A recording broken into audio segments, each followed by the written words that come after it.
There are TV moments that stick in your brain like gum on a sneaker, and then there are Saturday morning cartoon intros. Forget prestige TV, these were the shows that had you leaping out of bed, cereal in hand, heart pounding with anticipation. But which intros had the power to hijack your childhood, bury earworms in your brain, and turn living rooms into raucous theme song sing-alongs? Ready to take a joyride through the loudest, wildest nostalgia trip ever? Hold on, because we're about to rewind your Saturday mornings. DuckTales 1987. Remember the first time you heard that iconic woo-oo and felt an electric jolt of excitement before the first frame even hit the screen? DuckTales wasn't just a cartoon, it was a neon blast of adventure that announced itself before Scrooge McDuck even hit the vault. That theme song is a time machine, pure and simple, with Alan Young's money-hungry but lovable Scrooge leading the charge, and his mischief-making nephews, Huey, Dewey, and Louie, in tow. DuckTales delivered globe-trotting thrills and a parade of zany villains, but it was that intro that set the tone. Danger, treasure, and a dose of slapstick mayhem, all in under a minute.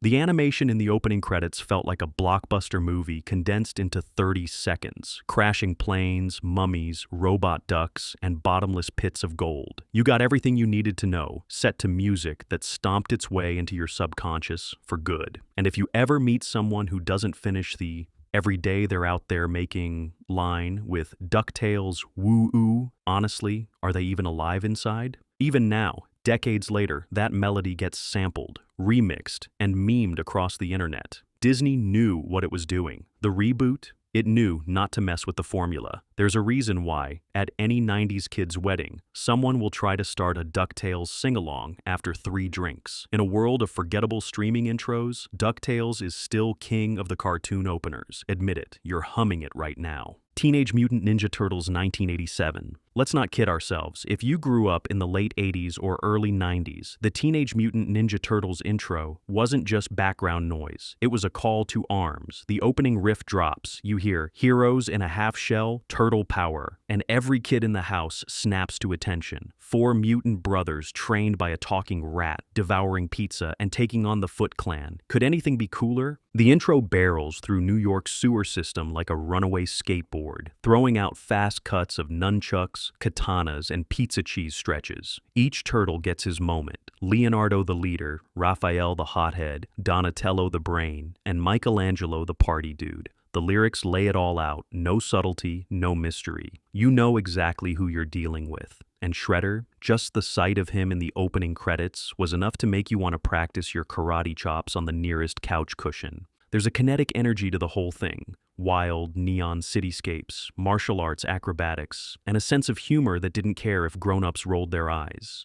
And that theme song? You could be in a coma, hear those opening bars, and immediately remember every word. There's a reason the Turtles became a phenomenon. Toys, video games, movies, Halloween costumes. It all started with that electrifying, endlessly rewatchable intro. Let's face it, no matter how old you get, when someone belts out, "Splinter taught them to be ninja teens," you'll find yourself singing the rest, loud, proud, and slightly off-key. Turtle power isn't just a phrase. It's a lifelong condition, and it all began the minute that intro hit your Saturday morning. He-Man and the Masters of the Universe, 1983. Let's be honest, no cartoon intro has ever been as unapologetically dramatic or as instantly meme-worthy as He-Man and the Masters of the Universe. Picture it. The screen flashes with mystical lightning, and suddenly a muscle-bound blonde hero is shouting, "By the power of Grayskull, I have the power." If that doesn't send a nostalgic shiver down your spine, check your pulse. This wasn't just an opening, it was a full-blown myth-making ritual. The music hit with pounding drums and synthesizers as Prince Adam's transformation from mild-mannered royal to super-heroic beefcake unfolded in glorious slow motion. Skeletor's cackling face, Battlecat's glowing green stripes, and the towering silhouette of Castle Grayskull, all packed into less than a minute. Set your imagination on fire. You wanted to grab a broomstick, shout your own battle cry, and defend the living room from invisible evil forces. He-Man's intro didn't just give you a plot. It handed you the universe's origin story, the power rankings, and the central conflict, all before you'd finished your Pop-Tart. The show didn't care if the animation looped or if Orko's magic tricks were a little cheap because the vibe was so over-the-top epic you barely noticed. Every kid wanted to be He-Man. Every parent wondered how many times they'd hear that catchphrase before breakfast was over. But here's the punchline. The real magic wasn't in the animation or even the toys, though let's not kid ourselves. You probably had the action figures lined up on your windowsill. It was in that adrenaline rush, the sense of being part of something huge, mystical, and just a little bit ridiculous. The He-Man intro promised you the universe, no more, no less, and you believed it every single Saturday. The Smurfs, 1981. If you ever needed proof that the simplest ideas can become the most iconic, look no further than the Smurfs. The opening notes of that gentle, flute-driven theme could transport you straight into a magical forest, where a whole village of blue, 3-apples-high creatures lived under mushroom caps, and your only real worry was whether Gargamel would ever catch a break. This intro is pure Saturday morning comfort food. You hear la la la la la la, and instantly picture Papa Smurf, Smurfette, and Brainy shuffling along a leafy lane, smiles plastered across their faces. It's so infectious, you'd find yourself humming along before you even knew it. The visuals were all rolling hills, pastel colors, and idyllic scenes of Smurfy cooperation, at least until Azrael the cat or Gargamel's looming shadow reminded you that there was trouble afoot. The brilliance of the Smurfs opening wasn't just in its cheerful melody, it was in its world building, giving you a ticket to a place where kindness, teamwork, and a little slapstick always saved the day. No cynicism, no snark, just pure, unfiltered joy. That intro made you believe that magic and mischief could go hand in hand, and that every Saturday was an invitation to something gentle but epic. And here's the secret. The Smurfs theme stuck with you because it was the ultimate palate cleanser between all the action-packed, laser-blasting chaos on the TV lineup. It was the sound of innocence, the soundtrack to a simpler era. No matter how many gritty reboots or edgy cartoons have come and gone, nothing beats the original Blue Crew. Admit it. You're humming it right now and smiling. Inspector Gadget, 1983. Cue that plucky spy movie xylophone and buckle up, because when Inspector Gadget rolled onto the screen, you knew things were about to get wonderfully, hilariously weird. This intro is the gold standard for slapstick openings, packed with gadgets gone haywire, clueless heroics, and an earworm of a theme song that's been stuck in your brain since the first grade. The show's intro set the mood with a flurry of visual gags, Gadget's helicopter hat spinning out of control, roller skates on rocket mode, and an endless parade of spring-loaded surprises. Yet, amid the chaos, the real heroes, Penny and Brain, would always slip in, saving the day while the inspector bumbled through another wild chase. It was pure cartoon magic, the world's most incompetent detective, backed up by the world's cleverest niece and dog. But what really made this opening stick was its sense of rhythm and surprise. The "Go, Gadget, go" refrain was like a command to all kids everywhere to jump on the couch and join the adventure. The villainous Dr. Claw's gloved hand and that gravelly, menacing voice. "I'll get you next time, Gadget," were just mysterious enough to send a delicious chill down your spine. It was spooky, but never scary, thrilling, but always fun. Inspector Gadget's intro is still a masterclass in how to blend humor, action, and just a dash of danger. Even as adults, that theme song is impossible to shake. It's the kind of cartoon opener that makes you want to pull on a trench coat, grab a magnifying glass, and start looking for clues in your breakfast cereal. Go, Gadget, go forever. The Real Ghostbusters, 1986. Let's just get one thing straight. If the opening bars of Ghostbusters didn't make you want to chase after invisible phantoms with an imaginary proton pack, you may have missed the best part of being a Saturday morning kid.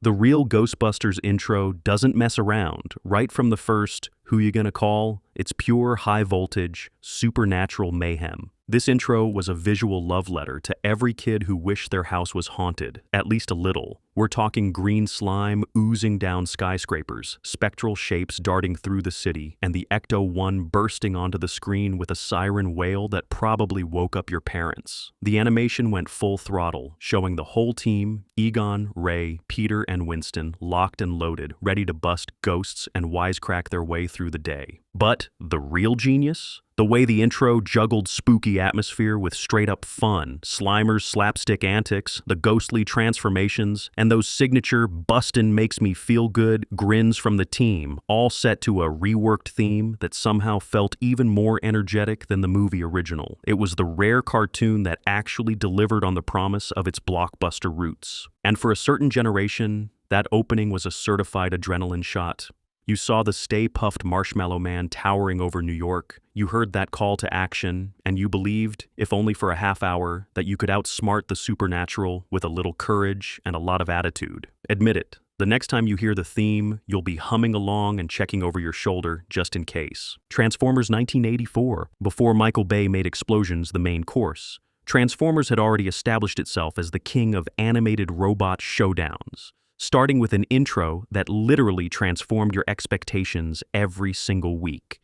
More than meets the eye was more than a slogan. It was a mission statement. That theme song hit like a jolt of electricity, robotic voices chanting "Transformers, robots in disguise," as Optimus Prime and Megatron faced off in an epic clash that made every playground argument sound like a United Nations debate. The visuals, explosive, metallic, and frenetic. Every kid had their favorite moment, whether it was a slick car morphing into a 20-foot robot or a Decepticon sneering over a fresh pile of wreckage. This was the era of toy tie-ins, sure, but Transformers opening did more than just sell action figures. It created a world. Each frame was loaded with lore. Autobots rolling out, Decepticons plotting, laser blasts lighting up a never-ending war between good and evil. For a kid, it was like a free ticket to the most intense space opera imaginable every single Saturday. But the true genius was how the intro told you everything you needed to know: heroes, villains, stakes, and the never-ending quest for Energon. Even if you missed last week's episode, you could jump right in and know who to root for. Transformers didn't just make you want the toys, it made you want to be a part of the war. Admit it, you probably turned your bike into Optimus Prime at least once. Thundercats 1985. What do you get when you mix cosmic fantasy, sci-fi tech, and pure 80s adrenaline? The answer, Thundercats, and a cartoon intro that's basically a rock concert with swords. The opening chords are legendary, as the animation unleashes a rapid-fire montage of hero shots, lightning bolts, and the kind of explosive action that could make your heart skip a beat.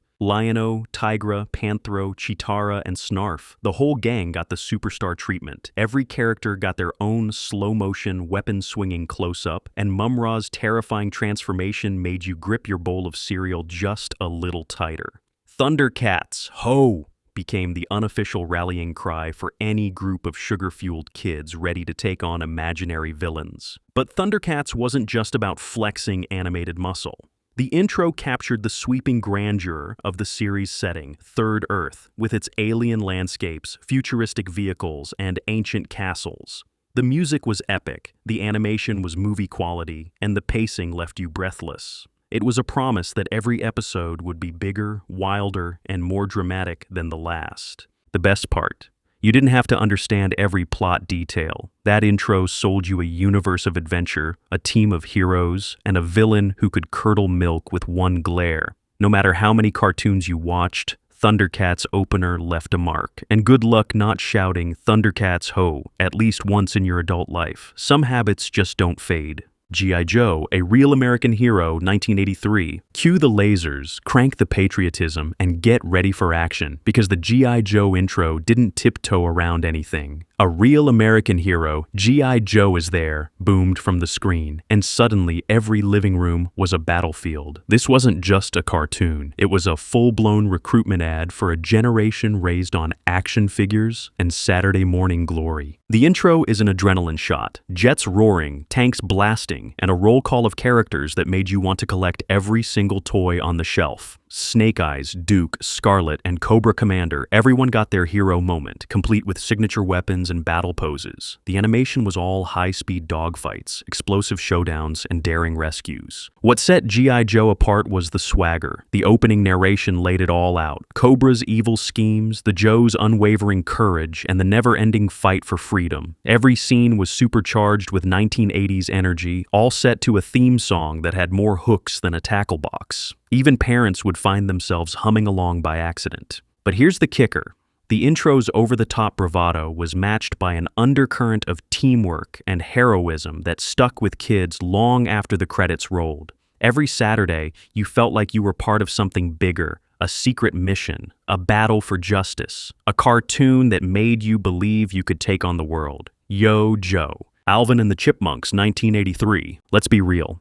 Alvin and the Chipmunks didn't just have an intro, they had an opening that set the tone for pure, chaotic fun. The first notes of that peppy theme signaled it was time for musical mayhem, high-pitched hijinks, and enough slapstick to keep you giggling through a second bowl of Fruit Loops. The visuals pop with energy. Alvin, Simon, and Theodore zipping across the screen, outwitting Dave, dodging trouble, and harmonizing their way into pop culture immortality. The show's intro wasn't subtle. Alvin's got a plan, Simon's got a solution, Theodore's got a snack, and Dave's got a headache. The animation tells a mini-story in itself. Concerts gone wrong, costumes flying, and the world's most famous chipmunks making mischief wherever they go. But what really sold it? That iconic call-out, "Watch out, 'cause here we come," delivered with so much confidence that even grown-ups couldn't help but tap their feet. The theme song captures the wild, unpredictable energy of the show. By the time Dave yells, "Alvin," at the end, you know exactly what you're in for. Fast-paced antics, catchy tunes, and a lesson or two buried beneath all the chaos. For millions of kids, this intro was more than just a prelude. It was a guarantee that, for the next 22 minutes, you'd get a dose of humor, music, and the kind of anarchy only a trio of animated rodents could deliver. No Saturday morning was complete without them. Captain Planet and the Planeteers, 1990. If you were a kid in the early 90s, there's a good chance you tried to summon Captain Planet with an imaginary power ring at least once. That's the kind of grip this intro had. More than just an animated roll call, it was a musical eco-rally that made saving the world feel like the ultimate Saturday morning mission. The opening didn't pull any punches. Booming synths, lightning-fast cuts of swirling earth, wind, fire, water, and heart, and then, bam! 5 teens from across the globe calling on their powers to conjure up the green-mulleted superhero himself. The theme song was anthemic and relentlessly catchy, with every Planeteer introducing themselves in rapid-fire succession. It was a multicultural roll call, a Justice League for the environment, and the only show where recycling got top billing right alongside explosions. But what really gave this intro its staying power was its call to action. By your powers combined, "I am Captain Planet" was more than a catchphrase. It was an invitation to join the fight. The visuals were part music video, part comic book come to life. Villains like Hoggish Greedley and Dr. Blight scheming in the shadows, Planeteers uniting to foil toxic plots, and Captain Planet himself rocketing into battle with laser-bright optimism. This wasn't just cartoon fun. It was Saturday morning with a conscience. And here's the punchline. Decades later, the show's message still rings out loud and clear. The intro made every viewer believe they had the power to change the world, one episode and one recycling bin at a time. Who says a cartoon can't make you feel heroic? Garfield and Friends, 1988, ready to party? Because Garfield and Friends had an intro that was the pure animated equivalent of a sugar rush. Right out of the gate, the theme song sets the tone. We're ready to party. It's bouncy, boisterous, and jam-packed with the same mischievous charm that made Jim Davis's lasagna-loving cat a comic strip superstar. Visually, the opener is a fast-moving buffet of classic slapstick, Garfield sabotaging John's day, Odie's tongue-lolling antics, and the whole U.S. Acres crew adding barnyard chaos. It's a sequence where anything can happen. Pies fly, pigs juggle, chickens panic, and Garfield, of course, remains gloriously unimpressed. The pace is relentless, the colors are loud, and the humor is sharper than Garfield's wit. But underneath the surface-level zaniness, the intro is pure comfort food. It promises a world where laziness is a lifestyle, sarcasm is an art form, and friendship, however snarky, is always at the center. And that theme song, it's an earworm that doubles as a manifesto. Fun comes first, seriousness can take a hike, and every day is a new excuse for a party and a nap. For kids, this opener was an invitation to let loose and embrace the chaos. No judgment, just laughs. For adults, it's a reminder that life doesn't always have to be productive. Sometimes you just need to dance around in your pajamas, make a mess, and let your inner Garfield run wild. And honestly, what's more universal than that? Muppet Babies 1984. No cartoon intro ever captured the wild potential of imagination quite like Muppet Babies. With a sparkly theme song and a parade of pint-sized versions of Kermit, Miss Piggy, Gonzo, and Friends, this opener delivered pure creative chaos every Saturday morning. When your room looks kind of weird and you wish that you weren't there, boom, the show would whisk you off on a flight of fantasy. The opening credits are a kaleidoscope of daydreams, rocket ships, pirate ships, western saloons, and underwater adventures, all fueled by a few toys and a whole lot of make-believe. Each baby Muppet gets a moment. Kermit steering the ship, Piggy striking a diva pose, Gonzo defying gravity. The animation is bright, zippy, and bursting with in-jokes for parents and sight gags for kids. But the real magic? It's in how the intro sells the core message. Imagination isn't just a distraction, it's a superpower. Nanny's striped socks appear, there's a reassuring word or two, and then it's back to wild adventures. The sequence tells kids, don't just sit there, dream bigger. Your living room can be a spaceship, your friends can be anything, and the rules are whatever you make them. And here's what keeps it classic. That chorus, Muppet Babies, we make our dreams come true, is guaranteed to get stuck in your head and remind you that a little creativity can go a long, long way. Some intros make you want to sit still and watch. Muppet Babies made you want to hit pause and start your own adventure. Gem and the Holograms 1985. Outrageous fashion. Neon lights, electric guitars. The Gem and the Holograms intro is pure 1980s in a glitter cannon, one of the most unforgettable cartoon openers ever produced. Before you could even blink, the synth pop theme would blare, Gem is excitement. Ooh, Gem is adventure. And you knew you were in for a high drama, high glam ride. Visually, the opener is a flurry of stage dives, costume changes, rival band catfights, and synergy-powered holograms that transformed Jerrica Benton from mild-mannered businesswoman to pink-haired rock goddess. The music is as catchy as anything topping the charts in 1985, with backup vocals and choruses that make you want to belt it out into a hairbrush. But the real power of the Gem intro, it's aspirational. It told every kid watching, girl or boy, that you could reinvent yourself, go on stage, and own the spotlight. There's drama, the misfits naturally, romance, suspense, and a sense that anything could happen, all in the span of 40 dazzling seconds. It's the kind of intro that makes you want to start a band, buy a keytar, and add a streak of pink to your hair, even if you had to beg your parents first. Here's the kicker. Gem's opener didn't just promise entertainment, it promised transformation. And honestly, isn't that what every Saturday morning is about? Becoming something bigger, bolder, and a whole lot louder. Super Friends, 1973-1985. Meanwhile, at the Hall of Justice,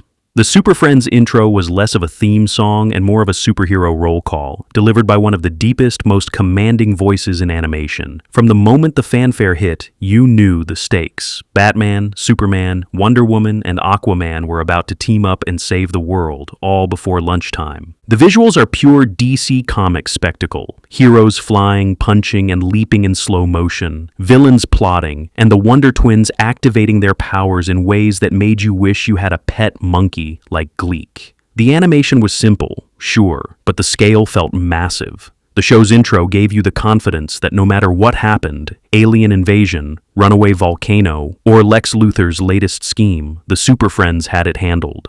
But what really made this opener stick was the sense of unity. Heroes from different worlds, with different powers, all working together for the greater good. No cartoon intro ever made teamwork look so epic, or made kids feel so included. If you had a towel for a cape, you were halfway to being a super friend yourself. The best part? That voiceover, equal parts gravitas and camp, set the tone for every heroic fantasy you'd play out in your backyard. The Super Friends opener was a promise. If these heroes could band together, maybe you and your friends could too. And isn't that the superpower every Saturday morning needs? So, how many of these cartoon intros just hijacked your memory and dropped you back in footy pajamas? Saturday mornings used to be an event, a ritual, a joyride, and sometimes a battle for the remote. Which theme still lives rent-free in your head? Which one did we miss that deserves a spot? Hit the comments, subscribe for more nostalgia-fueled lists, and don't be shy with that like button. After all, who says you ever have to outgrow Saturday mornings?